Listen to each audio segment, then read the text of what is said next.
Well, I have one for you.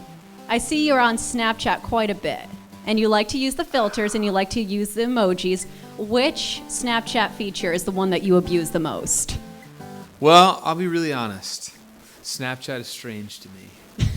But I like the filters because they're just so ridiculous. And I appreciate about Snapchat that basically I think all the other social media sites make you like really think hard and like present yourself, like you're like branding yourself, which I feel like people who don't have a public job shouldn't have to worry about that. Like you shouldn't be like a brand manager for yourself. The world doesn't need that. But I like about Snapchat that basically it's set up to where you can't think that hard about it because it goes away. There's no reason to think that hard about it. So I kind of like that the filters are ridiculous. I like the dog one. I just think it looks hilarious. But transparently, I feel like I'm not super old. I'm 29. I am 29. Almost didn't know the answer to that. But it's the first thing that I've felt like old on. Like I was like, I don't know how to use this. Like I'm looking at it and like there's no buttons, so to like navigate it, you're just like swiping around. And they keep updating it too. I know. So I did have a question because you're an independent artist. Yes, technically I am. I've partnered with Capitol, but I still they're distributing the record, but it is technically on my label. Yeah. So what advice would you have to independent artists who don't want to be with a label or they want to break into the music industry?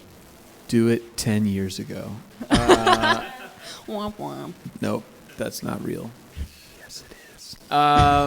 No, I would say I think there's a lot of great opportunities, and I think especially now, if you make something that people enjoy and want to share, they can do that really quickly. So I'd say I don't think there are any secrets or any shortcuts to anything worthwhile. So I think I would work very, very hard to figure out what's unique about you and make things that are great, and the rest will kind of fall into place. You have to work really hard, but I'd say like that sounds like such a cop-out answer, but it's true. There's not a shortcut to anything that's worthwhile. So I'd say just like try to be a great writer and try to figure out what's unique about you.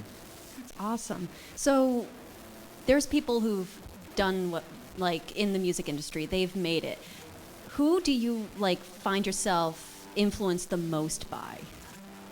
Well, so on the way down here, I was listening. I really love a lot of like old singer-songwriters like Billy Joel, James Taylor, the Beatles / Paul McCartney, that kind of stuff. So I love that, but I love a lot of pop music now too. I think like there's a lot of great music out there, and we kind of have benefited from all the great music that came before us.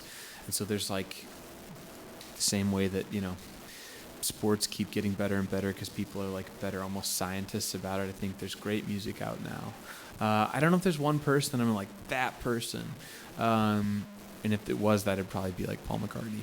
But Safest answer in the book. yeah, but I like that's a real answer. Like I've read all the biographies, and I love the Beatles. I love Paul McCartney.